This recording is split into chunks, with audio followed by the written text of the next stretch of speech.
Welcome to Life Transformation Radio. This show is all about life transformations and our journeys from where we were to why we are doing what we are doing today. We will discuss the hiccups, the roller coasters, and the blood, sweat, and tears that has been poured out while discovering our purpose. It is all about our transformations. Here is your host, Sean Douglas. Welcome, everybody, to Life Transformation Radio. We are live right here on Blog Talk Radio. I am your host, Master Resilience Implementer, TEDx speaker, business strategist, and author, Sean Douglas. This show is currently heard in over 63 countries, such as the U.S., Sweden, the UK, Australia, Brazil, Mexico. So I want to thank you to those who are listening from wherever you are. Life Transformation Radio is all about our transformations. Here is where we tell the stories of why we're doing what we're doing. We highlight that transformational moment that has changed our lives and how we are using this to help transform others and elevate their lives as well. You can listen to us live right here at 5:30 p.m. Eastern Time. You can also join our Facebook community, Life Transformation Radio Community. Never miss an episode by subscribing. Go ahead and rate and review the show on iTunes, Stitcher, Spreaker, TuneIn, Player FM. We're on Radio Public, Overcast, CastBox, or wherever you're comfortable listening to podcasts, including the Google Play Music app. On my show, my guests are entrepreneurs, speakers, business owners, coaches, podcasters, authors, amazing people in the world that are having an impact everywhere they go. And my guest today does exactly that. If you have any question for any of my guests on this live broadcast, you can call in at 657-383-1109. Again, the number is 657-383-1109. So please help me welcome to the show TSUFIT. So explain, your name is TSUFIT. Explain it to me. I love that. Okay, well, it's actually... Hi, thank you. My name is TSUFIT, like tsunami, but it's very often the very first question I get on any radio show or podcast is, TSUFIT, how do I pronounce your name? So I sometimes I tell this story. A few years ago, I was on a live terrestrial radio, that's what people call, before we had online radio, show, and she was asking me, on the show, how do you pronounce your name, just before we went live. So, and she was calling me TSUFIT. So I said, no, it's TSUFIT, feet. And so I said it like 3 times. So she wrote down, right? So then we go on the air live radio, and hello everybody, and welcome to the show. Today we would like to welcome award-winning author TSUFIT. So she remembered the feet thing, but she got the tense wrong. So it's fun, but yeah, TSUFIT like tsunami. Well, it's definitely a conversation starter, but I want to welcome you to the show and thank you for your time and energy today. My pleasure. You got it. So this episode is titled Step into the Spotlight with TSUFIT. Recently featured in Forbes, TSUFIT is the author of award-winning book, Step into the Spotlight, A Guide to Getting Noticed. TSUFIT is a former lawyer who has been described by the Toronto Star as a starburst of energy, bright, bubbly, and upbeat, and by Publishers Weekly as a coaching dynamo. Her book has been endorsed by Tom Peters, J. Conrad Levinson, Jack Trout, BNI founder Ivan Misner, Les Brown, Ries. So many other New York Times best-selling authors and experts have endorsed this book. Formerly an actress, singer, comedian, the subject of hundreds of featured newspaper articles, television and radio appearances internationally, TSUFIT has appeared doing stand-up comedy in nightclubs and on national TV, and has appeared on television and film commercials internationally.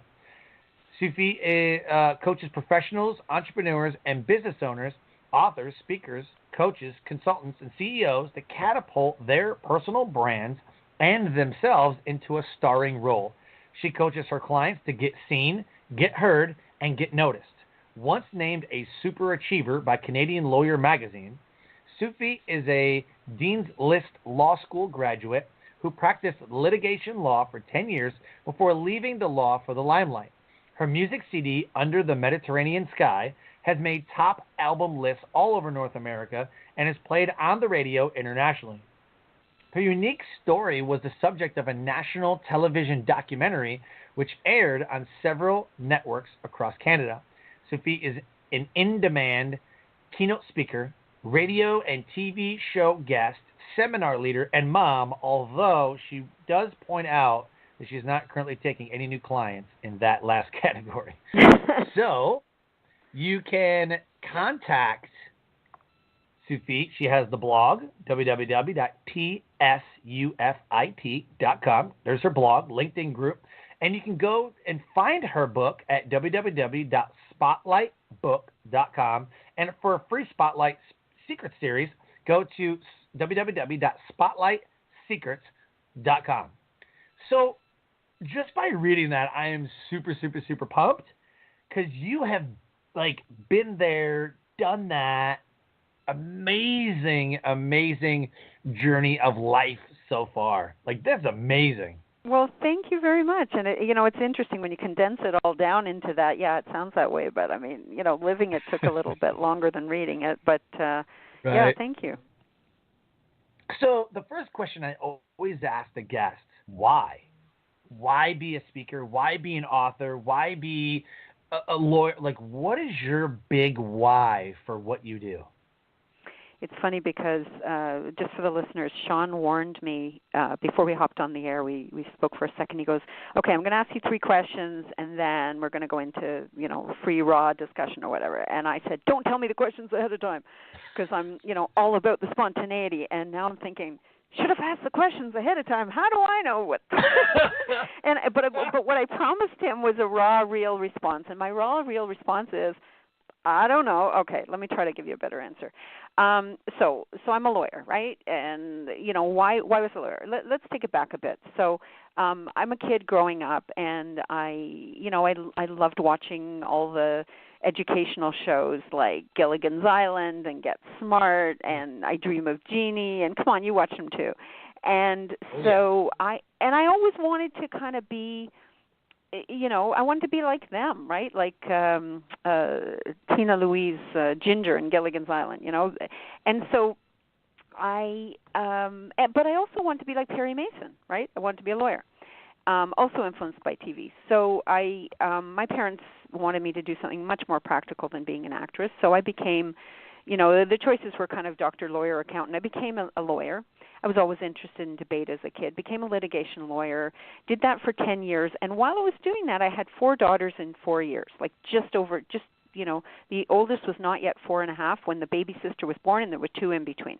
So I'm a very focused person. When I'm doing something, I do it like boom, boom, boom, boom. Okay, we're doing the diapers, we're doing the bottles, we're doing the strollers, then I'm done. I don't want to hear from, when I hear these people that, I had a baby and now 8 years later I'm having another one. I'm thinking, are you I don't want to offend your audience, but for me, if I'm doing it, I'm doing it, right? If I'm done, I'm done. Right. I'm not doing that again, right?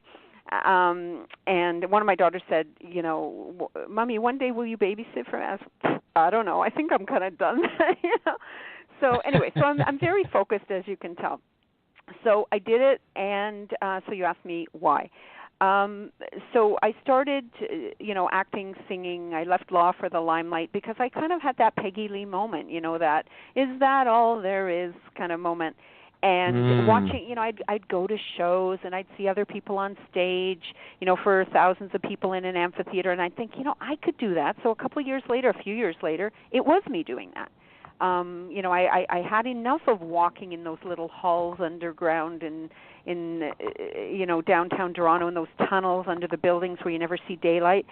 So I kind of left it all at one point, left the law, kept the kids, and decided to follow my dream, which was to be an actress, singer, comedienne. So I put out the CD that you guys heard about. I got on a sitcom for 4 years. I did commercials and stuff like that. And then I thought, I really should feed the kids more than once or twice a week. So I decided, well, what can I do to make this a little bit more practical? And I decided that since I followed my dream, maybe I could show other people how to follow their dreams. And so I started becoming a coach, and as I became a coach, I thought, okay, now I got to get clients for this thing. So I worked really hard on getting publicity, and people started coming to me and saying, how'd you do that? How'd you get, like I would go perform as a singer, let's say, in some city, let's say in Canada, and there would be 50 acts, let's say. There'd be some big star guy, right? And then there'd be 49 other acts that nobody's heard of, right? But you'd arrive in that city, and there was a big article about the big star person, and there was a big article about me, and 48 other people wondering, who the hell is she, and why is there a big article about her, just like the big star, right? So people started coming to me for that and saying, can you teach me how to do that? And eventually, enough people came to me also in business, and so when I started raising my rates to more than lawyers charge, they said, well, can't you just write a book?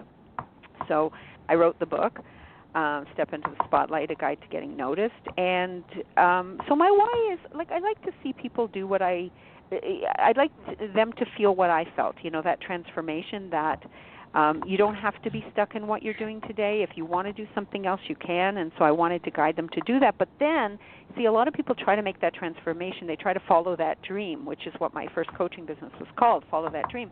But they don't know how to monetize it, right? And the big key to monetizing it is to step into the spotlight so that people know that you exist. I mean, it's one thing to follow your dream and put up your shingle somewhere, but if nobody can see that shingle or nobody's heard of you, it's not going to be long before you have to go back to that corporate job.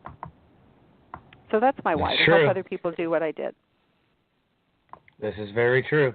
I hope the other two questions are easier. I hope the other two questions are easier. They actually get harder. So, you know what I love about this, and I learned this from my friend Tom Singer. Tom Singer, for those listening, has a very cool podcast called Cool Things Entrepreneurs Do. And I was a guest on there, and he was a guest on my show, and his sole income, his wife's got other jobs and whatever, but his sole income was, or is, professional speaker, MC. He just gave an amazing TEDx talk. But for him to get better this year, he decided to do 3 to 5 minute sets of stand-up comedy. And he's telling me, he's like, you would be perfect for this. Like, your talk has a bunch of humor.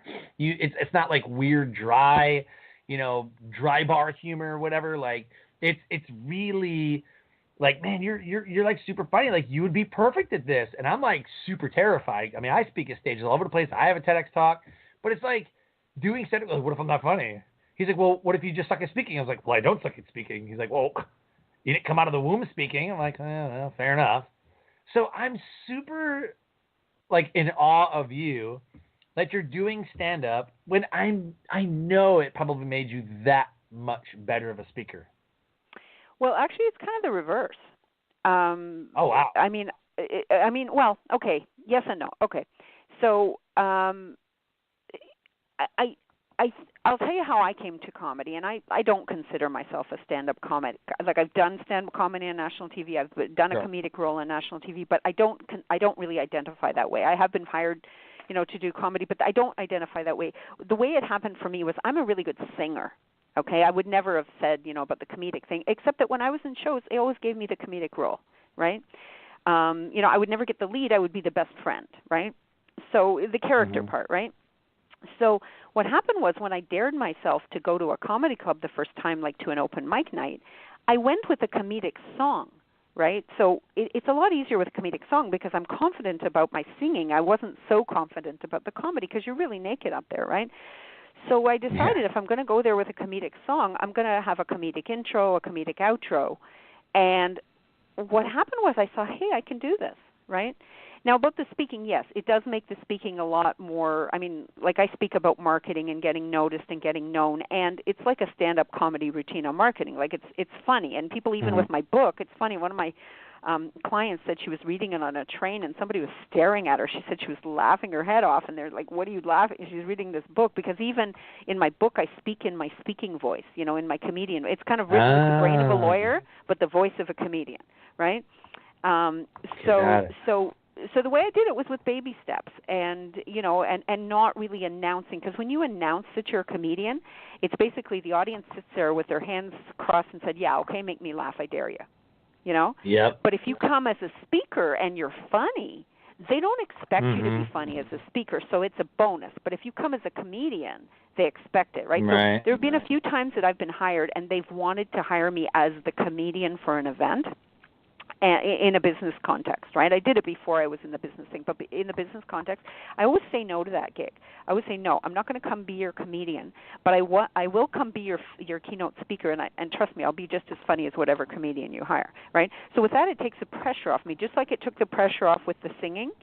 It takes off the pressure with the speaking, because if I deliver good content as a speaker, whatever I do to be funny is just a bonus. It's not like what they paid for, what they came for. So that's how I did it. Very cool. Yeah, we were speaking at an event last month in Austin, Texas, and he's like, hey, man, you should come with me. We're going to do some stand-up comedy. We're going to do, like, open mic nights. That's what he does. He goes to open mic nights.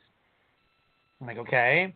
He said, man, it would be so good for you. And I'm like, yeah, I've got other things to do. Like, I don't think so. You know, but I don't know. I've been thinking about it a lot, and I keep hearing that people are doing it. Dare so yourself to do 2 minutes. You know, like the thing is, you just take, like, one thing builds on another. Like my book was built on my speech, right? So, you know, like I have a client, I had a VIP client this morning, and he was saying to me, you know, Sophia, this book thing is such a big deal. And like for me, it wasn't so, because I took my index cards from my speech, and I thought, okay, this is the core of my book, and then I can build on it. So, I mean, there's a really good movie you should watch, a documentary if you haven't seen it already. I actually mention it in my book. It's called, it's a documentary about Jerry Seinfeld. When he finished his show, which was really popular, the Seinfeld show, he started all over again doing stand-up, and it took him, I think, a year or so to come up with a good solid 60 minutes. And he would workshop it. Like he would go from place to place and open mic to open mic and just, or not open mic because he's Seinfeld, but like he would go do a little bit and tweak and just like this little reaction. Like to get a solid 60 minutes, I think took him a year. And I'm kind of like that too. Like I'll do my thing, I'll do my speech, and maybe I'll add one new joke, two new jokes, but you don't want the whole thing to be new. You want to build on it. So that's what I do. Awesome. So the point of the show is to highlight that life's not all sunshine and rainbows. So a lot of times, you know, we're like, man, how did you become, you know, this amazing lawyer and this, you know, world famous author or speaker, or, you know, this, you know, you've been lauded by, you know, the Canadian, you know, television networks, newspapers, Toronto, like, you rock, right? You're amazing. But cannot be denied. Be denied, Sean. Why pretend to be modest? Right. So, you know, so what we talk about is those transformational moments that has changed our lives. So, could you share a moment in your journey that transformed your life? Either it changed the way you think, feel, believe, behave, love, whatever. This changed your entire life and put you on the path to what you're doing today. All right. Okay. So I don't always share this, but Sean, you and I are buds. Okay, here we go. So I had just had my fourth kid in 4 years, right? I told you that, just over 4 years.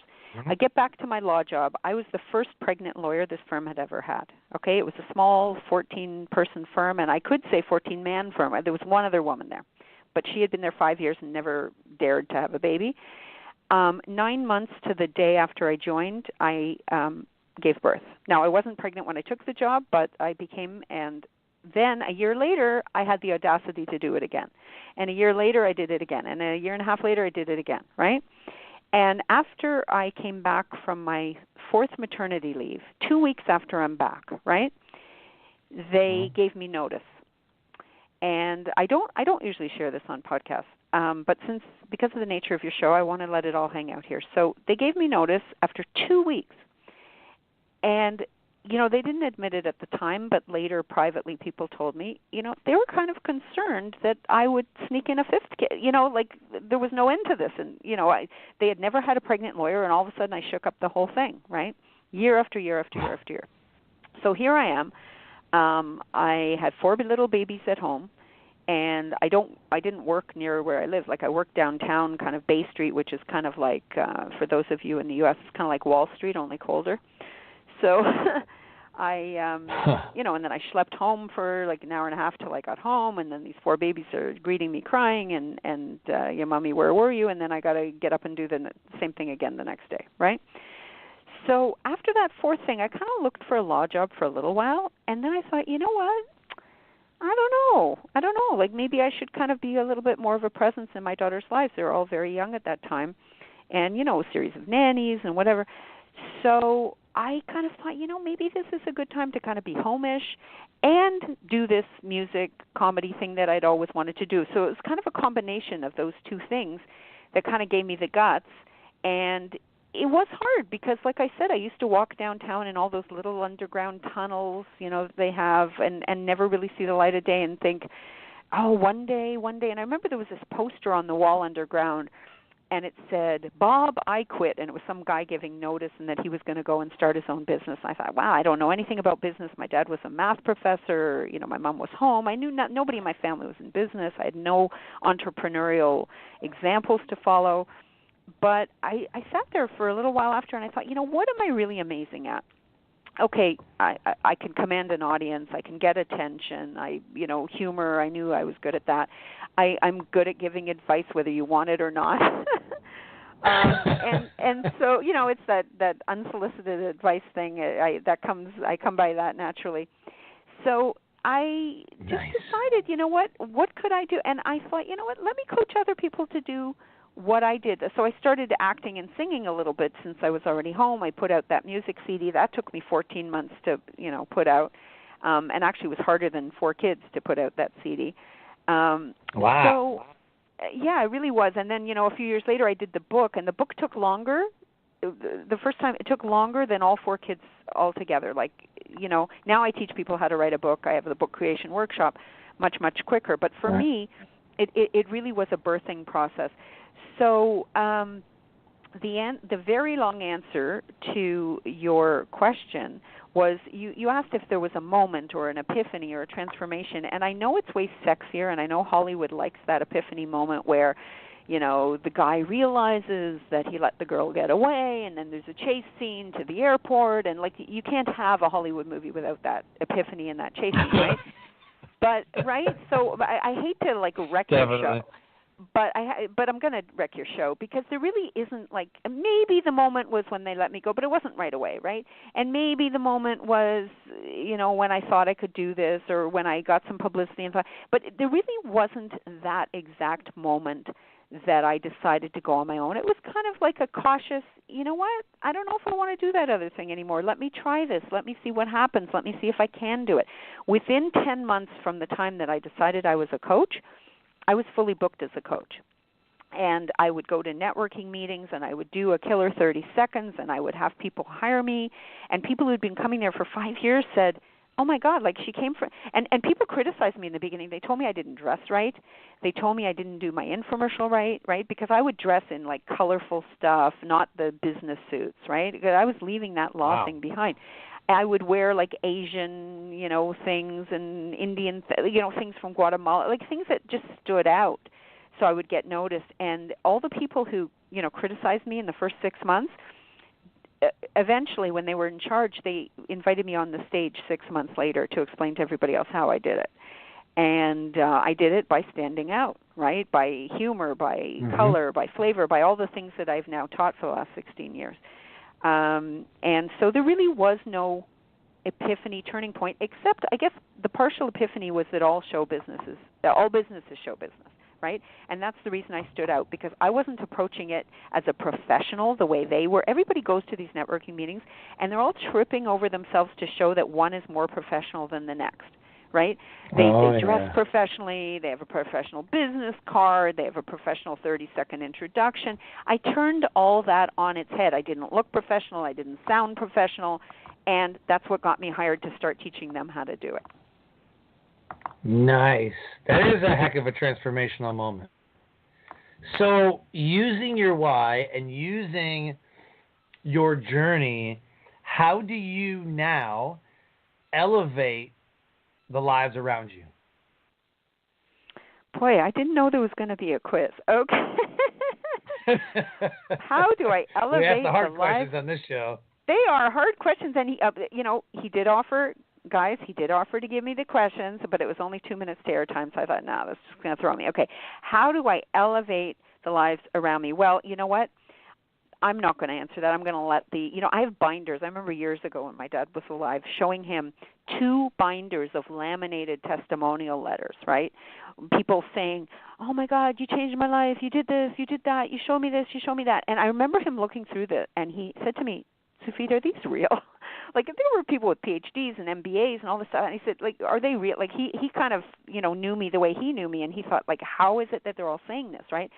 Or when people would stand up at networking meetings and say, she changed my life, I would think that they're exaggerating, because all I really did is show them how to be themselves in public, or how to find the color that was buried in them. People would come to me and say, you know what, SUFIT, I know of your reputation, but you're not going to find any color in me. I'm boring. And I say to them, no, nobody's, you just haven't found it yet. So I tell some, there's some stories. Like, I had a client who she was not a professional speaker. Unlike you, Sean, she was not a professional speaker, but she had a speakers bureau.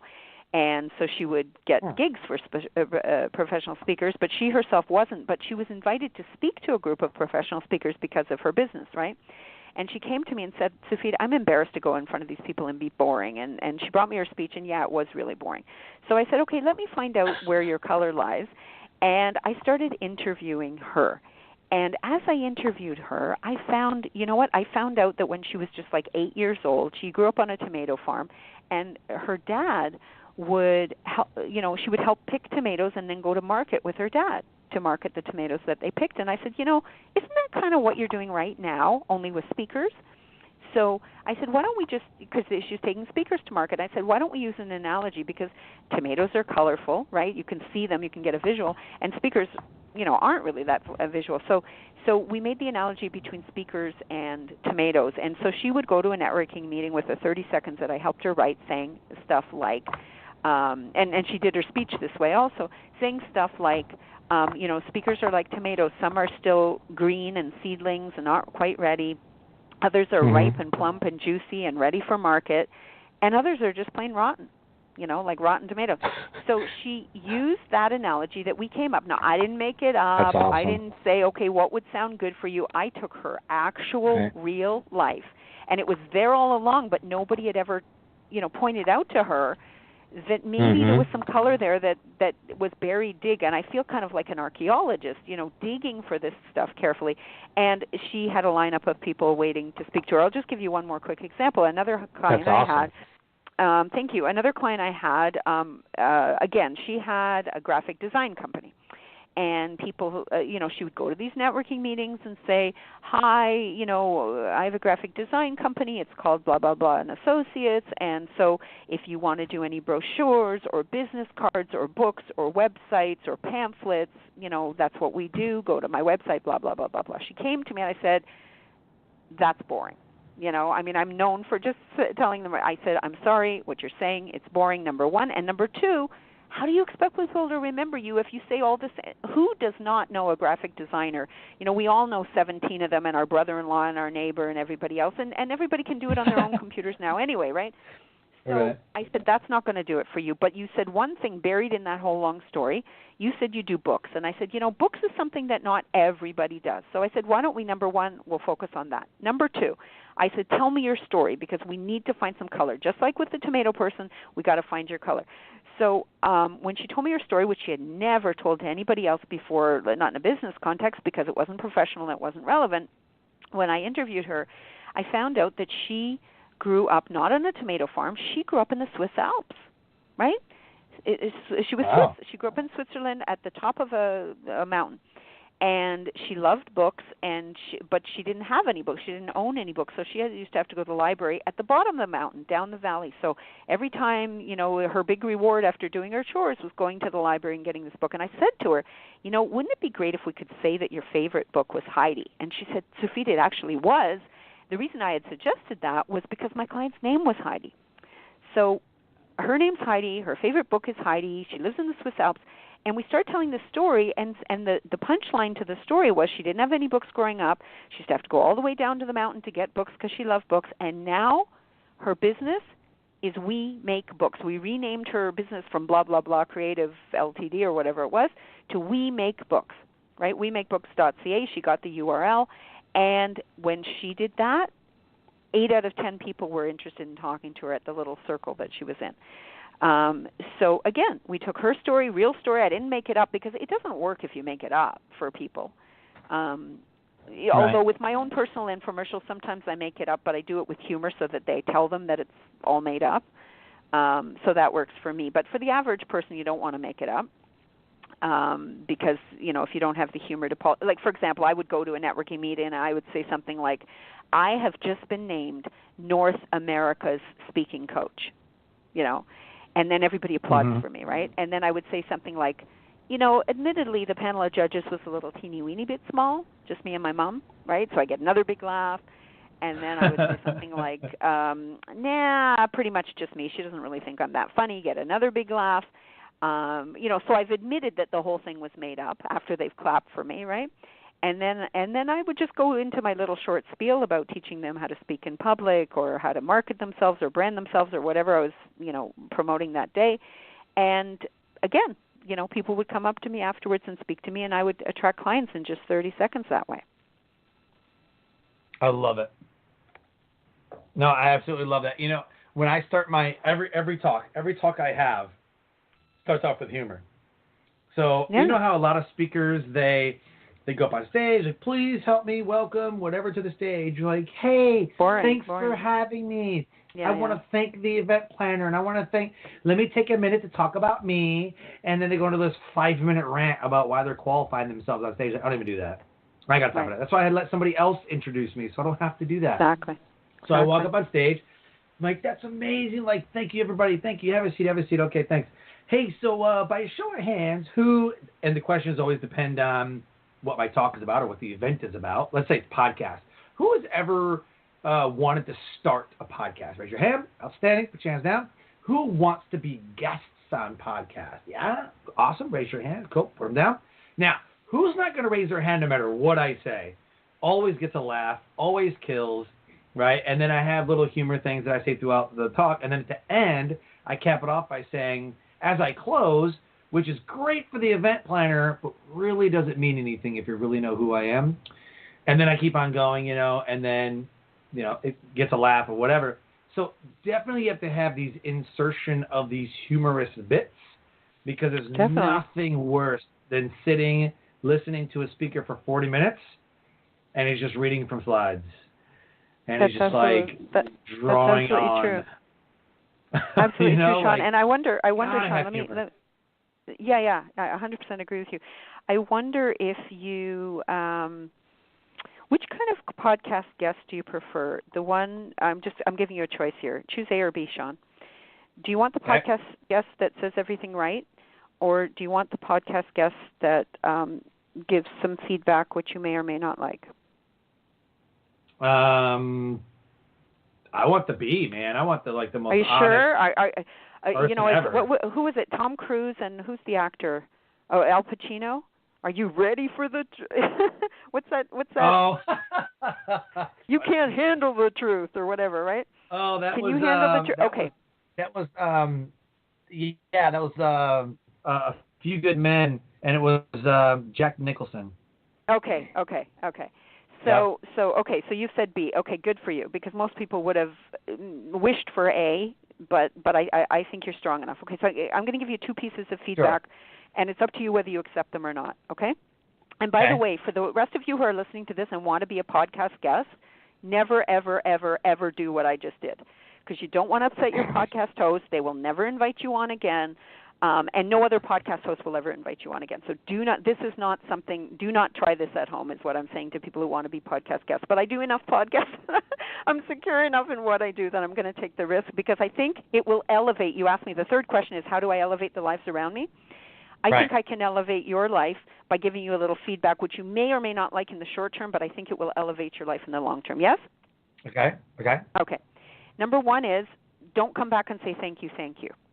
Okay, so you said you don't say what normal people say, but still, I wouldn't start with a thank you at all. I would jump right straight into the middle of whatever it is that you're going to say, number one. Perfect. Right? Number two, you know your joke about who's not going to raise their hand no matter what I say? I've heard that in every single speech I've gone to, almost. Really? Every single person, yes, everybody says that. Everybody says that. I've never heard that. I've heard it 10,000 million quadrillion times. And actually, if you have caller people, send them a note and tell them if you've ever heard it. Okay? And I'm in Canada. You and I have never met. I go to a lot. So why am I telling you this? I shouldn't tell you this publicly, but the reason I'm telling you this publicly is because I want other people to learn from it. Okay? So I hope you're okay with that.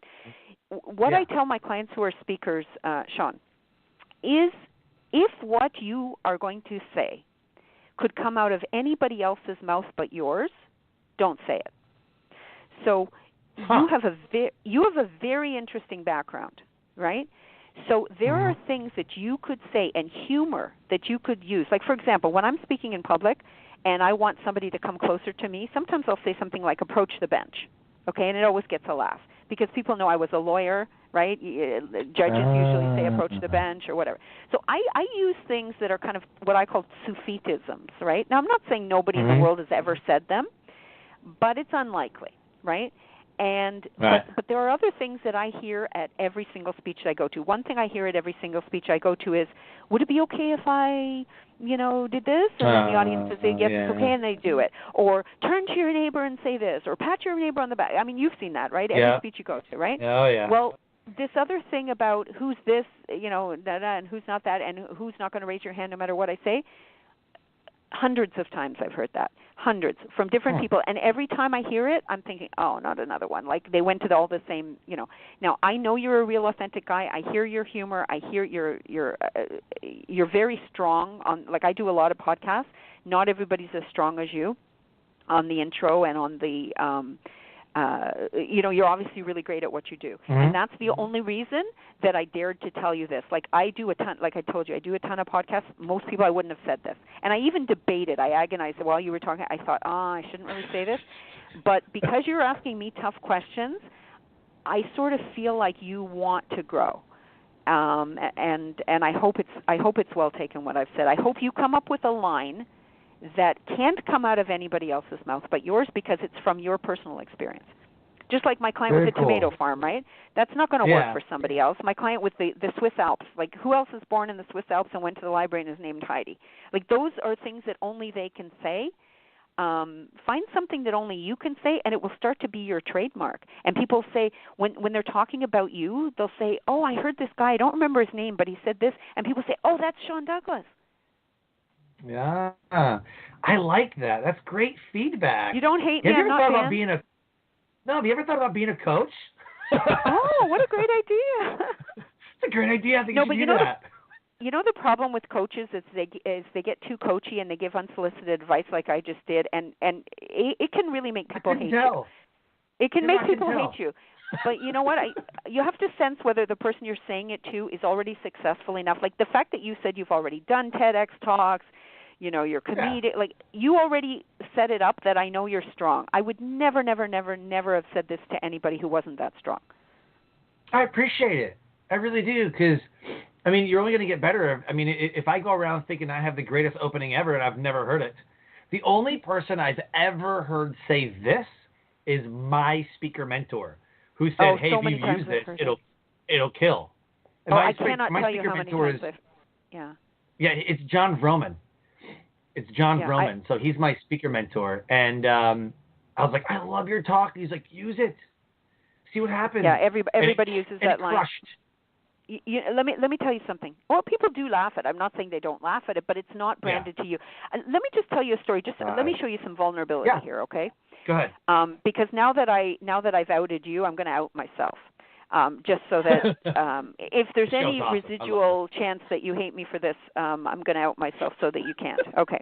I was being interviewed for the magazine that I always wanted to be interviewed for in my whole life. Like the pinnacle for me was Entrepreneur Magazine, okay? And this is many years ago. I'm being interviewed for a thing about humor, which was a topic I suggested to this journalist, and she came to me to use me as a source on it. And the interview is going amazing, okay, amazing, great interview. And then she asked me for an example, and I gave her an example that somebody I knew had told me, okay? And the example was this woman I knew she was a businesswoman, but once upon a time she had been a hairdresser. She had her own business as a hairdresser, and then later she had an organization, networking organization. So this woman had told me a story about how when she was a hairdresser, there was another guy across the street who opened up a hair salon, or I forget who was first and who was second, but anyway, one of them invited the other out to lunch, and they had a nice talk about how they were going to compete. And one said to the other, you know, as long as you don't undercut me on price, we'll get along, or whatever, right? And so one of them had a sign that says, we have $10 haircuts. The other one across the street put up a sign, we fix $10 haircuts. Okay, so it's a funny line. And so I used this as an example to this Entrepreneur magazine journalist about, you know, how you can use humor in your, you know, in your 30 seconds or in your speeches or in your whatever. And I used that as an example, and I told her it was told to me by my friend Diane, and that's 100% true. It was told to me by my friend Diane. You know what this journalist said to me? She said, "TSUFIT, that's an old story. That's an urban legend." Like, just like I said to you, she said to me, that's that's all over the place. Everybody knows that story, right? And I had honestly been told this by my friend Diane, like it happened to her. And I have no reason not to. And I even emailed her afterwards, and I said, Diane, like, you know, I was told that. And she said, no, that's what really happened. But anyway, I looked, and you know what my cost was? The price of doing that? It went from being a good interview to she cut me out of the article completely. She didn't think I was a trustworthy source. She thought I'm just regurgitating crap that... Now, I eventually did get in Entrepreneur magazine, thank the Lord, a full page. It wasn't through her, though. Full page interview. You know, they interviewed me about stuff after the book came out. But that was a few years later. Like, I lost the interview I wanted, and I did it just like you, inadvertently. Like, I thought that I'm telling a unique story that somebody had told me, and I had never heard it before. So even though... you know, it's not pleasant to hear it because it's like, you know, a good moment in your speech, and just like it was a great thing for me, a great story for me, you know, I can never tell that story again except as an urban legend story. I can't say my friend Diane. I think it's even in my book, that story. Like, I think it was after the book came out. So anyway, it happens to the best of us. Yeah, I go to a lot of events. I watch a lot of speaker videos. I watch a lot of like highlight reels or whatever. But I've literally never heard that. I mean, anywhere I go, I've only heard him do it. You know, so many times I've heard it. So many times. And I've never heard this guy speak that you're referring to. I've never even heard of this guy. I've never heard you speak, but I've heard it so many times. So just like I had never heard this thing that she says is an urban legend, right? So that's why it's good to get feedback from other sources, you know? Sure. Well, I mean, that's good to know, though. I mean, that's super, But you make a good point, though. You know, that if I had, because of my background because with my background with, you know, military, resilience, you know, suicide, you know, all this other stuff, I mean, just based on my whole background, I'm sure there's a way that I could come up with something that's super unique to me. Maybe. Sure. 100% for sure, and then nobody else can use it because it's you, it's your life, it's your story, right? Give me a little bit to think about. Yeah. Give me something to think about. Awesome. Well, thank you for that. I really appreciate that.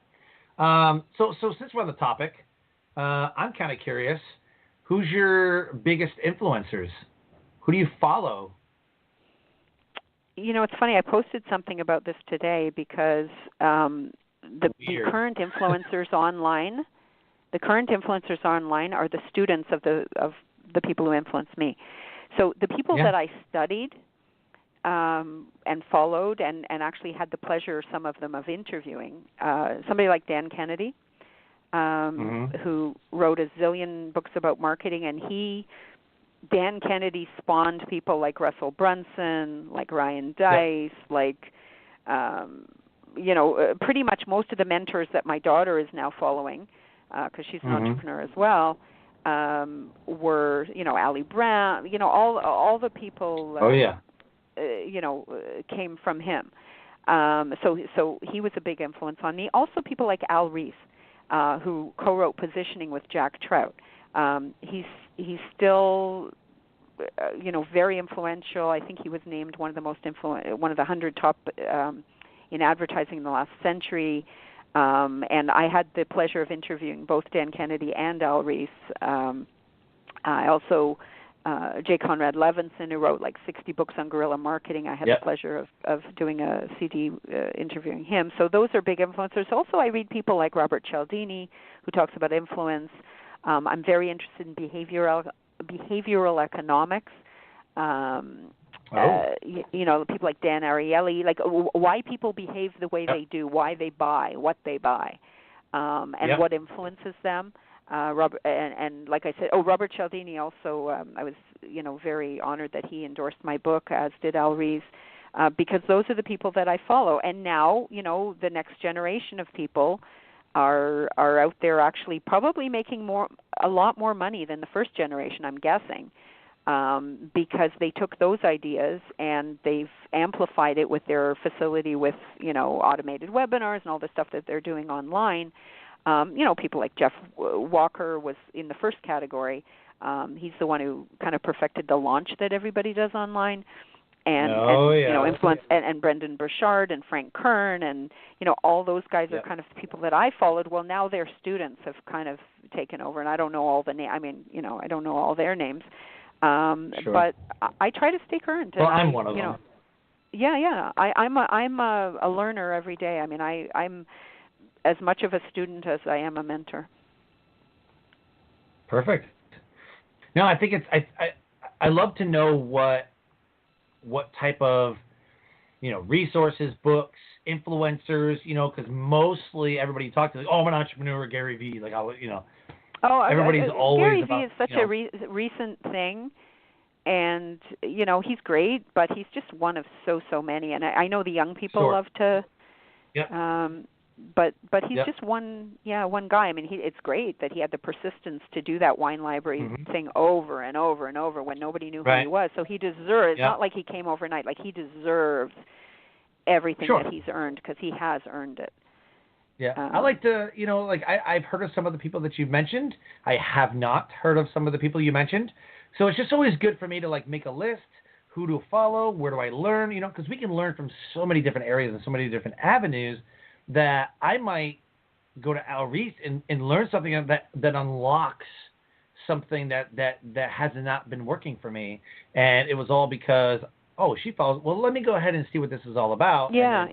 You know what I did? I made a point in my book, in my Step into the Spotlight book, I made a point of quoting a lot of these influencers, a lot of the people that I learned from. So there's probably in the end, and I put an index, and in the index, if you look under books, there's probably, I don't know, I didn't count them, maybe 50 books, who knows how many. But there's a whole line of books that I quoted because I didn't want people just to learn from me. I wanted them to learn from all these other people. I'll give you another name. Harry Beckwith wrote a book called Selling the Invisible, and which is perfect for coaches, right? You really learn what's going on out there. And I'm very honored that in my LinkedIn group, I have this LinkedIn group called Step into the Spotlight as well.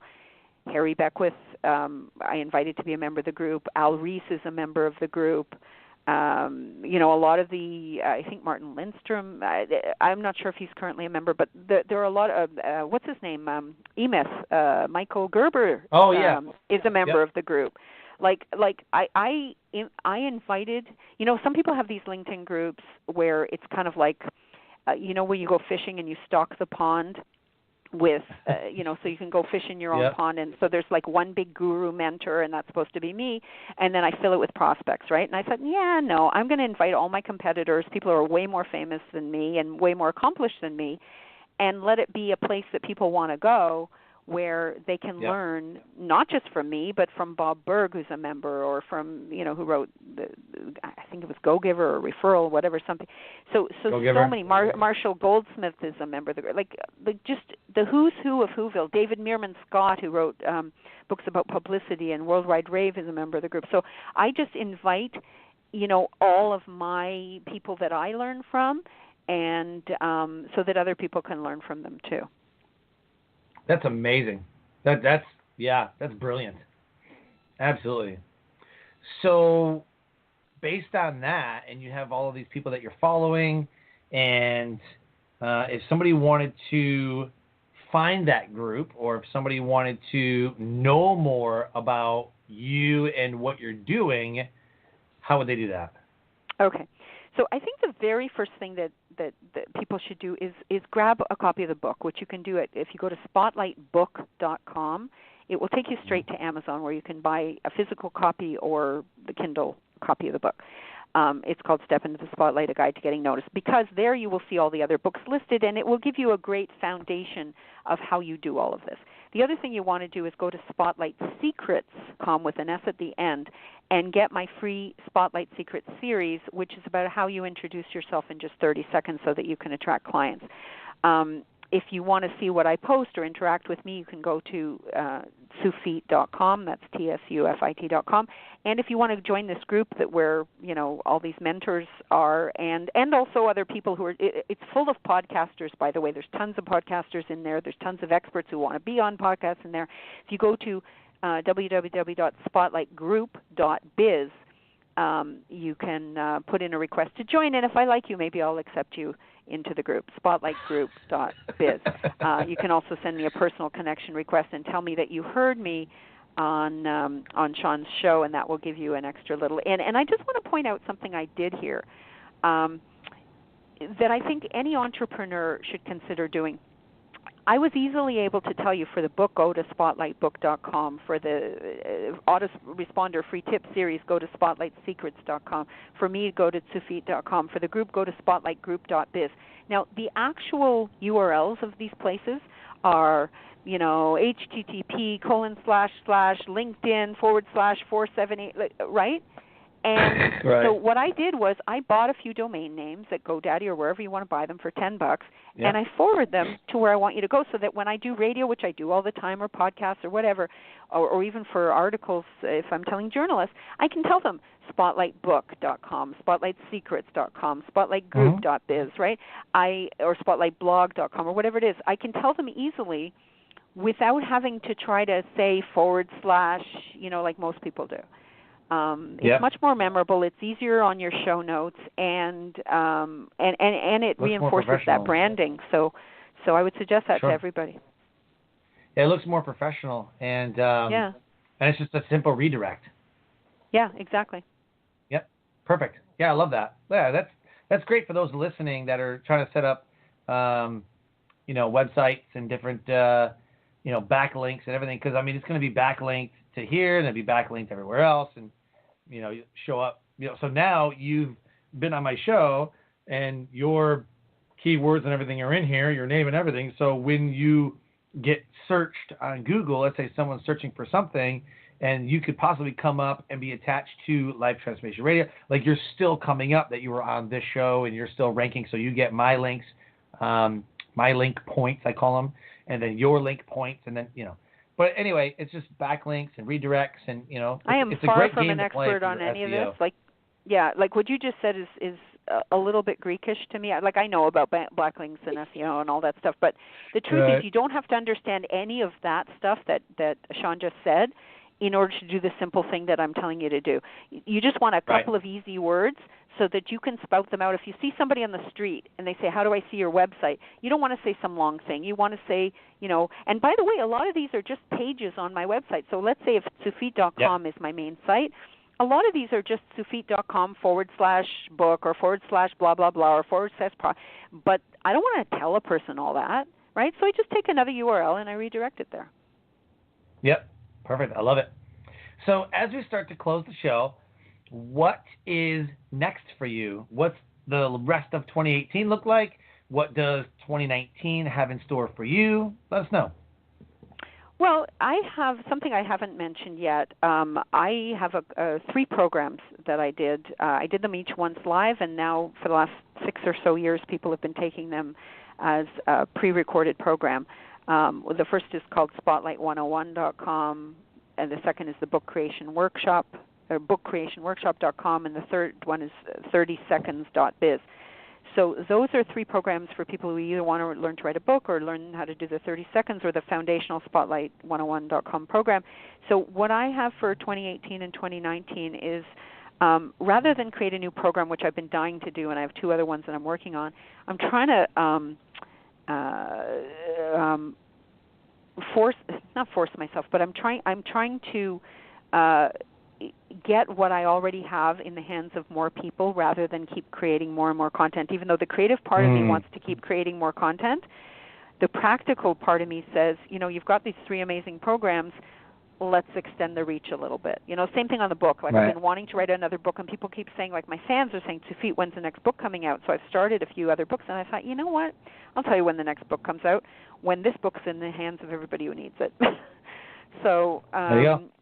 Just continuing to spread the word and, doing great shows like yours. I'd love an introduction to that guy that you mentioned, Tom Singer. And that's how it happens. Usually I go from one show to the next based on recommendations. Yep, and for your audience, I would suggest that you guys do the same thing. Just continue building relationships with people in your industry. Absolutely. So you mentioned that you want to get more reach, and I can help you with one simple tip that I know about that not a lot of other people do. So you have a blog, yes? Yes, sir. So your book is also on Amazon. Have you put your blog on Amazon yet? No, I haven't. So if you go to your Author Central page on Amazon, it gives you an area under your name, bio, whatever, it'll say blog. And so you click on that, and then it gives you a space for you to take your RSS feed and plug it from your blog, your RSS feed, into Amazon. And then it will pull all of your blog articles onto Amazon under your Author Central page. So if somebody finds your book, they click on your books, and they go to your bio, all of your blogs are there. Then, because they click on your blog, it takes you from Amazon to your website directly. And so Amazon has essentially backlinked your website to theirs. Wow. Okay, I'm glad. First of all, I'm glad that I'm not the only one who gave unsolicited advice on this podcast. So we have it going in 2 directions, and I'm very grateful because that's not something I often get on these shows, and I'm very grateful for that. Number 1, and number 2, how many techies have to be involved to change this light bulb? Like, is it complex thing to do? You can do this in like under a minute. Without any knowledge of how to do anything? Correct. All right. Well, definitely something. Do you know how to get your RSS feed from your blog? I don't even know if I do. Okay. Well, you just ask somebody, whoever's hosting your site, whoever's doing your blog, whatever. Like, hey, where do I find my blog RSS feed?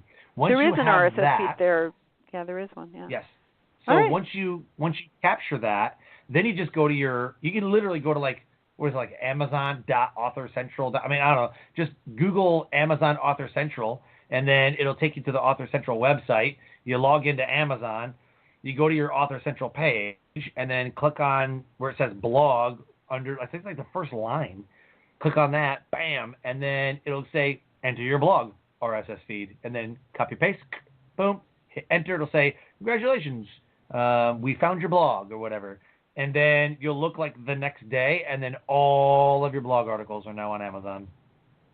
Well, folks, we'd like to thank our guest today, Sean Douglas, who has elevated the lives around him. Good work, Sean. Thank you. I appreciate that, and I've made a note. My show is on Amazon, and I average an extra 200 to 246 more listens and downloads just because my show is attached to my book on Amazon. Wow. That is awesome. I'm so glad you shared that. That is absolutely wonderful. And you know what, Sean? I think you're in my LinkedIn group, if I'm not mistaken, or if you're not, what's the matter for you? So post a post in there. We only allow people to post questions, right? Not preaching or teaching. So just post one question that says, is your RSS feed, or whatever it is, are you linked to Amazon is your blog linked to Amazon through your RSS? Just put a question, see what people answer, and then when everybody says no, which is I'm sure they're all going to say, then in your comments later, you can tell them about it, because that would help elevate the lives of the people in my group. And I'm always looking out for the people in my group, which is the reason that all your listeners should join the group. Sounds great. Absolutely. Yeah. So as we close the show, can you deliver your best nugget of knowledge that will motivate, transcend, and inspire someone to take action today? No pressure here, Sean. We asked a hard question. It's not original. So, Entrepreneur Magazine, don't be calling me, right? Because this is another unoriginal one. But this is something I've heard recently, and I think it really resonates, and it's even worth tweeting. So it's not original to me. You've probably heard it a lot, but done is the new perfect. Get out there and do it. Yes. Get out there and do it. I mean, listen, I'm a perfectionist, and I agonize over every little, what color should this be, and what shade, and what this and what that. But you know what? You can get it perfect, and nobody sees it. It's not. So just do it. Do the next thing, even if you're not ready. Do the next thing if it's not perfect, and fix it as you're doing it, rather than waiting another 10 years to do it. Love it. Oh, I love it. Thank you so much. You've been an amazing guest today, and I just want to thank you for your brilliance. Thank you for your time, and thank you for your energy. Thank you for being a guest on Life Transformation Radio. Absolutely. My pleasure, Sean. Anytime. Thank you. Life Transformation Radio listeners, an amazing guest elevating lives around her. If anything resonated with you, please contact her. Go to the website inside of the show notes. Go to spotlightbook.com for the book, spotlightsecrets.com for her free Spotlight Secrets series.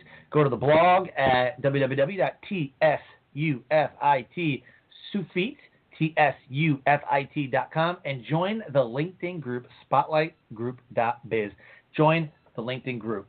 As I close the show, I want to let you know to subscribe, rate, and review this show on iTunes, Stitcher, Spreaker, Google Play Music app. Anywhere you're comfortable listening to shows, please subscribe, rate, and review the show. Until then, I want you to live your brand.